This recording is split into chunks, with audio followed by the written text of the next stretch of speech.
Sarah thought her marriage was rock solid until the night she discovered a gourmet menu on the fridge, demanding she cook extravagant meals after exhausting days at work. The ensuing confrontation revealed deep cracks in their relationship, sparking a heated argument that left them both reeling. "I had always prided myself on my work ethic. As a successful project manager at a bustling tech firm, I often worked late hours and brought home projects on weekends. Despite my demanding job, I still managed to keep the household running smoothly. I juggled chores, groceries, and occasional dinners with friends." Tom, my husband, had a stable job as an accountant. He worked regular hours, rarely had to stay late, and had weekends off. Yet, he often complained about being tired and stressed. I didn't mind taking on a bit more. I loved Tom and was committed to our marriage. But that day, it went too far. I returned home after another grueling day at the office, my shoulders aching from the weight of my responsibilities. As I dropped my bag by the door, I noticed something unusual on the fridge. A neatly typed menu was stuck to it with a magnet, and a handwritten note in Tom's familiar scrawl read, "Cook it today." I glanced at the menu and felt my blood pressure rise. It listed gourmet meals, each more complex than the last: beef Wellington, coq au vin, lobster thermidor. I couldn't believe my eyes. I worked longer hours than Tom, yet he was expecting me to come home and whip up these elaborate dishes. My initial anger simmered down to a cold determination. I picked up my phone and texted Tom. "What's with this menu on the fridge? Are you serious about me cooking all this?" Tom's reply came quickly. "Yeah, I thought it would be nice to have some structure and variety in our meals. You're such a good cook, and I think you can handle it. Let me know how it goes." I couldn't believe his nonchalant response. If Tom wanted gourmet meals, he would get them, but not the way he expected. I took a deep breath, trying to calm myself. This was too much. I decided to confront him when he got home. An hour later, Tom walked in, whistling a tune. "Hey, Sarah," he called out cheerfully. "Hey," I replied, my voice icy. "We need to talk." He looked at me, puzzled. "About what?" I pointed to the fridge. "About this menu." Tom glanced at it and then back at me, still looking confused. "What about it? You expect me to cook all these meals after working all day?" I asked, my voice rising. "I barely have time to breathe, Tom." He shrugged. "I just thought it would be nice to have some variety. Your cooking is always on top, and I thought you'd enjoy it." "Enjoy it?" I echoed, incredulous. "I barely have time to eat, let alone cook gourmet meals." Tom frowned. "I didn't think it would be such a big deal." "Well, it is," I snapped. "I'm exhausted, Tom. I need help, not more work." He looked taken aback. "I'm sorry, Sarah. I didn't realize." I shook my head. "No, you didn't. And that's the problem." Tom's frown deepened. "So now it's my fault you're overworked? I just wanted to eat better, Sarah." "Is that so wrong?" I felt my frustration boiling over. Wanting to eat better isn't wrong, but expecting me to do everything is. I'm not a machine, Tom. "I never said you were," he replied, his voice rising. "But you're acting like I do nothing around here." "I work too, you know." "Yeah, you work regular hours and come home to relax. I work late, bring projects home, and still manage the house. How is that fair?" Tom threw his hands up in exasperation. "So what do you want me to do, Sarah? Quit my job? Stay home and cook all day?" I glared at him. "I want you to recognize how much I do and pitch in more. It's not about quitting your job, it's about sharing responsibilities. Responsibilities? Tom scoffed. I handle the bills, the yard work, the car maintenance. You think that's nothing? I'm not saying it's nothing, I replied, my voice shaking with anger. But it's not everything.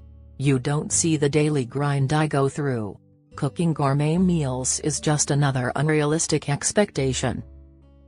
Tom's face reddened. Fine, maybe I don't see everything. But you don't appreciate what I do either. You make it sound like I'm useless. I clenched my fists, trying to keep my voice steady. I'm asking for partnership, Tom. Not for you to feel useless.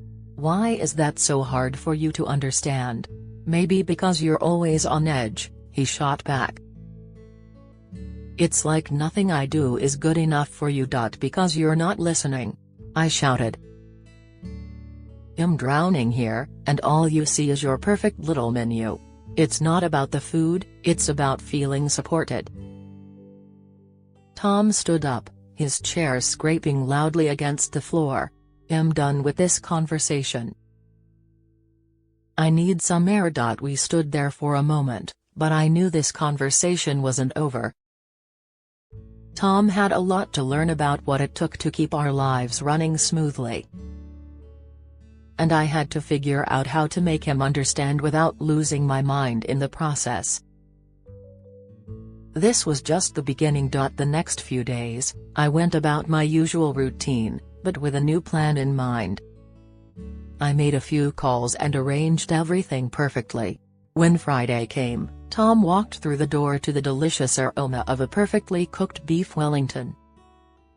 Wow, this looks amazing, Tom exclaimed as he sat down at the table. I smiled sweetly, hiding my true intentions. I'm glad you like it. I thought it'd start with your favorite. Tom took a bite and sighed contentedly. This is fantastic. You know, if I didn't make you do it, you'd never discover this talent. But, if I'm being honest, the beef could be a little more tender. At that moment, a man in a chef's uniform emerged from the kitchen. Is there something wrong with the beef, sir? He asked, his tone polite but firm. Tom's fork froze halfway to his mouth. Who are you? He stammered. I leaned back, enjoying the scene. This is Chef Martin. I hired him to cook this dinner. And I paid him with the money you were saving for your new car. Tom's face turned several shades of red as he struggled to find words. You did what? I work long hours, manage the household, and now you expect me to cook gourmet meals every day? I thought you could use a lesson in what it takes to put together a meal like this. Chef Martin is an expert, and even he can't make the beef perfect every time. Maybe now you will appreciate what I do a bit more. Chef Martin smiled and nodded. It's not easy, sir. Cooking these dishes takes a lot of skill and time. Tom sat back, his arrogance deflated. I'm sorry, Sarah. I didn't realize how unfair I was being. I thought it would be nice to have these meals, but I didn't consider how much work it would be for you. My husband made a menu and demands that I cook him meals from it every day. My husband hired a woman to teach me how to clean and cook. He didn't like my payback. My husband called me worthless in the kitchen, so I masterfully taught him a lesson. My expression softened slightly. I'm glad you understand. Next time, let's make a meal plan together that we both can manage. They finished their meal with a newfound respect for each other. From that day forward, Tom never made another demanding menu, and they both took turns cooking, creating simple but delicious meals together. My stepmom kicked me out after I stopped cooking for her and her kids, but karma struck back instantly in the wake of personal loss. 16-year-old Julia discovers the trials of managing a household's culinary needs under her stepmom's critical eye. When her passion for cooking clashes with relentless family criticism, will Julia find a recipe for reconciliation, or will the kitchen conflicts reach a boiling point? Ever since my dad passed away, life has been a roller coaster. Now, I'm living with my stepmom, Kathy, and her 2 kids, my step-siblings, Martha and Frank. It's been an adjustment, not just emotionally but in all the everyday things too. My name is Julia, I'm 16, and like any other teen, I'm juggling high school and household chores. But there's one chore that's not just a task for me, it's my passion, cooking.